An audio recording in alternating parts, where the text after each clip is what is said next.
Bonjour tout le monde. Aujourd'hui je vais vous montrer une recette qui est toute simple à faire, qui n'est pas non plus extraordinaire, que tout le monde connaît. C'est l'omelette aux épinards. Alors c'est une recette qui peut se faire avec des épinards en branches que vous achetez si vous n'avez pas de potager, avec les épinards hachés en galets, je sais pas. Parce que c'est un genre de produit que je n'ai jamais acheté, donc si, ou alors il y a très longtemps. Donc maintenant je les cuisine plus, et bon, à voir, à essayer. Peut-être que ça fonctionnerait, mais franchement je vous avoue que je préfère nettement les épinards en branches, que ce soit du potager, encore mieux, ou acheté. Allez, c'est parti, je vous montre les ingrédients. Alors la vedette de la recette, bien sûr, ce sont des épinards. Je vais mettre un oignon et 2 œufs. Alors c'est pour une personne. Au niveau des quantités des épinards, bah, c'est à vous de voir. Voilà, moi j'ai mis, sachant que l'épinard va réduire à la cuisson, eh bien j'ai mis une grosse poignée d'épinards. Alors dans un fond d'huile d'olive, je vais faire cuire mes épinards. Alors certains mettent du beurre. Moi je ne cuisine jamais au beurre. Le beurre je le mets cru en fin de cuisson, mais je ne fais pas fondre le beurre et ensuite je cuis dedans. Donc je vais prendre une petite cuillère, et j'attends que mon huile chauffe, c'est bon, et je jette mes épinards.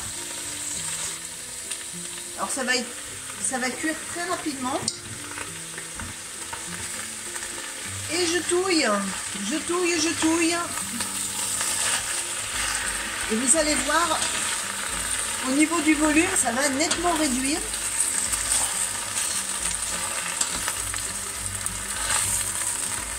Alors si vous n'avez pas d'épinards, vous pouvez utiliser des feuilles de blette que vous ferez cuire auparavant à l'eau, puisque les feuilles de blette sont quand même un peu plus dures que les épinards. Donc il vaut mieux les faire cuire soit à la vapeur, soit à l'eau avant. Mais ça marche aussi bien.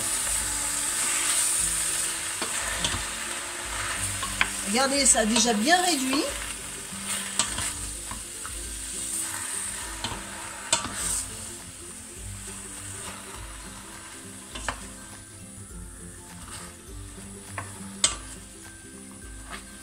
Alors l'épinard rend toujours un peu d'eau.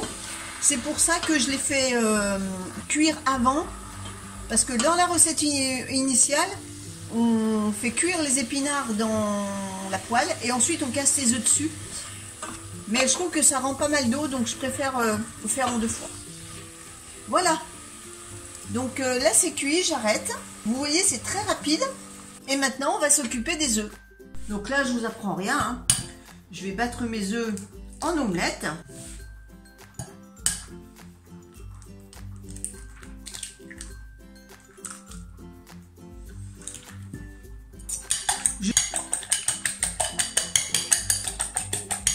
Donc je bats mes œufs. Alors je les bats bien de façon à ce que ça mousse. Parce que je veux qu'il y ait de l'air dans les œufs, de façon à avoir une omelette qui gonfle. Je ne rajoute pas de crème, ni de lait, pour rendre la recette encore plus simple et plus rapide. Voilà. Une fois que mes œufs sont prêts, je vais assaisonner, sel, poivre, un peu de sel,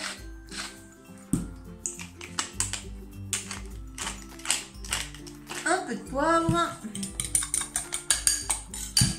Je mets de côté et je vais détailler mon oignon. En fait, je vais prendre que la moitié d'un oignon, l'autre moitié servira pour le repas de mon mari. Parce qu'on ne mange pas la même chose.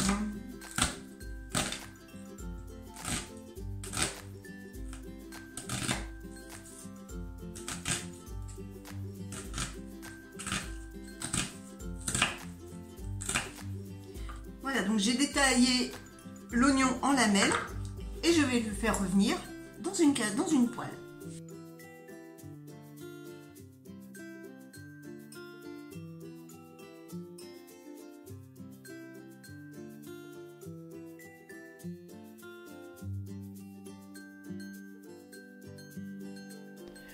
Quand les oignons commencent à dorer, eh bien, je rajoute les épinards déjà cuits.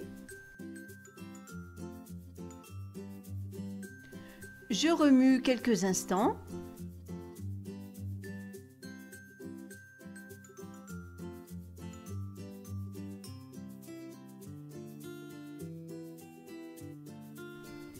Et je verse les œufs par-dessus.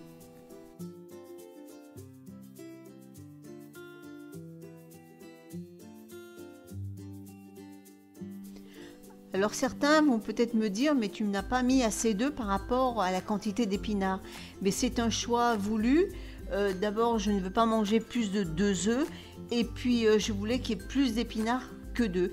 Après, c'est à vous de voir, de doser. Hein. Si vous voulez avoir une omelette un peu plus charnue, eh bien, soit vous mettez plus d'œufs, soit vous mettez moins d'épinards.